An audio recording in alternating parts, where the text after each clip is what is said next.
তো আৰু গাইছ মোবাইলটো অলপমান প্ৰব্লেম চলি আছিল, ইয়াৰ কাৰণে এতিয়া বঙাইগাঁও যাবৰ কাৰণে ওলালোঁ। আৰু এইটো ফ্ৰণ্ট চাইডৰ কেমেৰা দি বনাই আছোঁ দে, তো বেক চাইডৰ কেমেৰাকেইটা মানে চেছ আৰু বেয়া হৈ গ'ল। তো এতিয়া গৈ আছোঁ, তো ঠিক কৰিব পাৰোঁ নে নাই নাজানো। তো ব্লগ এটা নাকি আৰু লগতে এটা বস্তু ল'ব লগা আছে, সেইটোৱে আৰু গাইছ আহিছোঁ বঙাইগাঁৱত। আৰু এই মোবাইলটোৰ কাৰণে আহিছোঁ। এইফালে আছে দীপাংকৰ দা,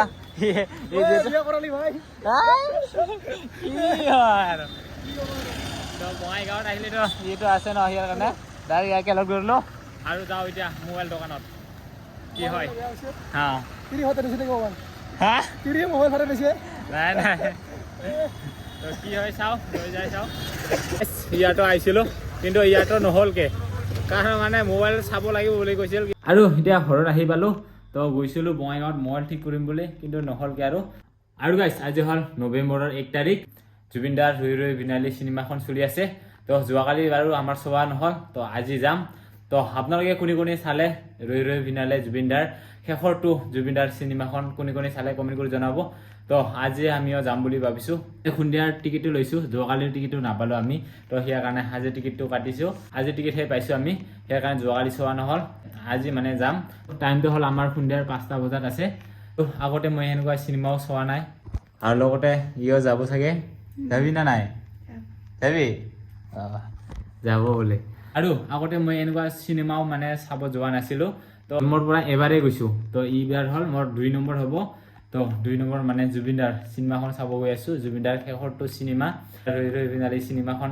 তো আপোনালোকে চাওক, কোনে কোনে চোৱা নাই, আৰু যিসকলে চাইছে তো কমেণ্ট কৰিব সকলোৱে। আৰু এতিয়া ওলালোঁ চিনেমাখন চাব যাবৰ কাৰণে, তো গৈ আছোঁ। আৰু জুবিন দাৰ যিহেতু লাষ্ট চিনেমা, তো চাই আহিম বুলি ওলাইছোঁ। আৰু মানে মানুহকেইটা এটা কান্দা দেখা পালে মানে যাবই মন নোযোৱা হৈ যায়, তো বেয়া লাগি আহে। যিহে নহওক এতিয়া ওলালোঁ, তো যাম বুলি। জয় জুবিন দা, জুবিন দাৰ আজি ৰৈ ৰৈ বিনালে চিনেমাখন চাইহে আহিম। তো যি হয় আপোনালোকক দেখুৱাম। তো চিনেমাখন দেখুওৱা নাপাম, তো আপোনালোকে নিজে যাওক আৰু চাব, মানে কেনেকুৱা লাগে সেই অনুভৱটো অলপমান জনাব পাৰিম। তো চাই থাকিব। এতিয়া ওলাইছোঁ যাবৰ কাৰণে। আৰু বাহিৰত বৰষুণ ৰাতিপুৱাৰে পৰাই, সেইকাৰণে এতিয়া ৰেইনকোট পিন্ধি লৈছোঁ যাবৰ কাৰণে, পুৰা ৰেডি। আৰু এতিয়া তোমাৰ বৌ ওলাই আছে বাৰু, সিহঁতৰ ছোৱালী মানুহ ন, সিয়াৰ কাৰণে দেৰি অলপমান। তো এতিয়া মই পুৰা যাবৰ কাৰণে ৰেডি, এতিয়া যাবহে লাগে। তো যিমানে বৰষুণ আহক, যিমানে বতাহ হওক, যিমানে বৰষুণ আহক, তথাপিও আজি চাইহে আহিম জুবিন দাৰ ৰৈ ৰৈ বিনালী চিনেমাখন। ইফালে ইও ৰেডি যাবৰ কাৰণে, আৰু অলপমান ঠাণ্ডা দিছিলে, ইয়াৰ পুৰা চুইটাৰ জেকেট কি যে ল'ব লাগছে আৰু। তো এতিয়া যাবৰ কাৰণে ৰেডি নে কি? তো যিহেতু আমাৰ ৰাতিহে আছে মানে চিনেমা শ্ব'খন কি তো যিহেতু এতিয়া অলপ মানে ঠাণ্ডা লাগে, তো বৰষুণ পৰি আহি থকাৰ কাৰণে। তো এতিয়া যাবৰ কাৰণে ৰেডি হৈছোঁ। তো আহিছিলোঁ চিনেমা চাবৰ কাৰণে, আৰু লগতে এইফালে মহাদেৱ ভাইহঁতক লগ পালোঁ, আৰু লগতে এইফালে পংকজ দাও আছে। তো পংকজ দাও চিনেমা চাই কিনে ওলাই আহিল। তো বহুত মানে বেয়া লাগি কিনে ওলাই আহিল আৰু পংকজ দা। কি ক'ম মানে ভাষাহীন। হয় হয়, আপুনিও চাব যাব এতিয়া, গম পাব কেনেকুৱা এটা পৰিস্থিতি। তেখেতৰ মৃত্যুক লৈ যিখিনি ঘটনা এই চিনেমাখনত মানে 100%ত 90% মিল থকা বুলি ক'লেও ভুল নহয়। আৰু বিশেষকৈ সকলোকে বিনম্ৰভাৱে অনুৰোধ কৰি কৈছোঁ, চিনেমাখন চাওক, কিন্তু ৰিভিল নকৰিব। কোনো ভিডিঅ' কৰি ছ'চিয়েল মিডিয়াত আপলোড নকৰিব। বহুতে ভিডিঅ' কৰি আছে, সেনেকুৱা ভিডিঅ' ৰেকৰ্ড কৰি বা কিবা কৰি কিনে মানুহক দেখাই একো লাভ নাই। নিজে আহক আৰু নিজে চাওক, সেইটোৱে বিচাৰোঁ। আৰু যিহেতু জুবিন দাৰ নামতে এইফালে মহাদেৱ ভাই আছে, লগতে এইফালে পংকজ দা আছে। তো দুইজনে এইফালে নাহৰ পুলি মানে প্ৰকৃতিৰ বন্ধু। হয়, জুবিন দাৰ স্মৃতি জীয়াই ৰাখিবৰ বাবে সমগ্ৰ অসমতে আমি 1 লাখ নাহৰ গছৰ পুলি ৰুই আছোঁ। কষ্ট কৰিছোঁ একমাত্ৰ জুবিন দাৰ কাৰণে, আৰু ন্যায় আমাক লাগে, সেইটো বিচাৰোঁ। আৰু আমাক যাতে অতি সোনকালে ন্যায়টো পাব লাগে, সেইটোৱে। আৰু ইফালে লিখা আছে অল আছাম ৰাইট, আমি প্ৰকৃতিৰ বন্ধু, জুবিন দাৰ স্মৃতি 1 লাখ গছ ৰোপণ কৰিব। আৰু মহাদেৱ ভাই, এতিয়ালৈকে কেইখনমান ডিষ্ট্ৰিক্টত ৰোৱা হ'ল? তোমাৰ নলবাৰী, তাৰপিছত বজালী মানে চিৰাঙত বাক্সাত পৰে, তাৰপিছত বঙাইগাঁও, বৰপেটা, তাৰপিছত গোৱালপাৰা, ইয়াত গুৱাহাটী গৈছে। গোটেই ডিষ্ট্ৰিক্ট কভাৰ কৰিব চেষ্টা কৰে। হয় হয় নিশ্চয়। আপাৰ আছামতো গোটেই থাকিমেই, আপাৰ আছামত যোৱা হয় নাই, আপাৰ আছামত যাম।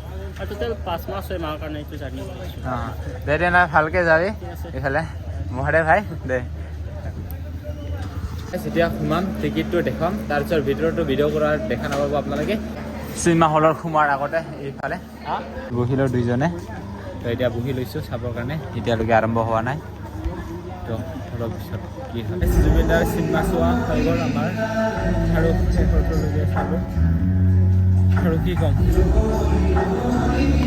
আৰু এতিয়া চিনেমা চাই আহিলোঁ আৰু চিনেমা চাই কিনে এটা কথাই কওঁ জুবিন দা মানে এনেকুৱা চিনেমা বনাইছে ন তো নিজৰ লগত মিলাকে বনাইছে যিটো জুবিন দাই সাগৰ ভাল পায় সাগৰৰ লগত বনাইছে আৰু শেষত যিটো চিন সাগৰতে শেষ আৰু জুবিন দাও আমাৰ মাজৰ পৰা শেষ নিশ্বাস ত্যাগ কৰি আমাৰ মাজৰ পৰা বিদায় ল'লে এনেকুৱা বেয়া লাগিছে যে মানে চিনেমাখনত চবেই কান্দিছে চিনেমাখনত ইমান দুখ লগা ঘটনা নাথাকিলেও জুবিন দাক মনত পুৰিয়ে কিবা এটা দুখ লাগে এনেকুৱা চিনেমা বনাই থৈ গৈছে না জুবিন দা ভাষাই নাই এনেকুৱা মিডিয়াৰ আগতো প্ৰকাশ কৰিছে যে এতিয়া কান্দিব নালাগে যেতিয়া ৰৈ ৰৈ বিনালে যিদিনা ৰিলিজ হয় সিদিনা কান্দিবি সঁচা মানে ইমান সঁচা কথাটো কি ক'ম আৰু মানে আমি জুবিন দাক ভগৱান বুলি মানি লওঁ তো সকলোৱে কওক জয় জুবিন দা এটা কথাই ক'ম তো সকলোৱে চিনেমাখন চাওক আৰু জুবিন দাটো আমাৰ মাজত নাই তো জুবিন দাৰ শেষ চিনেমাখন সকলোৱে চাওক তো আমি অলপ হ'লেও জুবিন দাক বিচাৰি পাওঁ যে আমি একেলগে নাথাকিলেও জুবিন দাক চিনেমাখনত অলপমান অলপ হ'লেও ভাল লাগিব তো জুবিন দা যিহেতু আমাৰ মাজত নাই কিন্তু চিনেমাখনত আপোনালোকে জুবিন দাক পাব অলপ সময় হ'লেও যদি এবাৰ চাই কিনে হেঁপাহ নপলায় তো এবাৰ নহয় দুবাৰ নহয় তিনিবাৰ চাওক আপোনালোকে তো জুবিন দাৰ এই চিনেমাখনতে আপোনালোকে জুবিন দাক দেখা পাব আৰু এতিয়াৰ পৰা ক'ৰবাত বিহু মঞ্চতে হওক তো ক'ৰবাই হওক আৰু জুবিন দাক আমি দেখা নাপাম কিন্তু জুবিন দা আমাৰ মাজত সদায় থাকিব জুবিন দাৰ গান আমি সদায় শুনিম তো জুবিন দাক আমাক ন্যায় লাগে জুবিন দা তো জয় জুবিন দা #জাষ্টিছ ফৰ জুবিন দা বুলি সকলোৱে লিখিব তো জয় জুবিন দা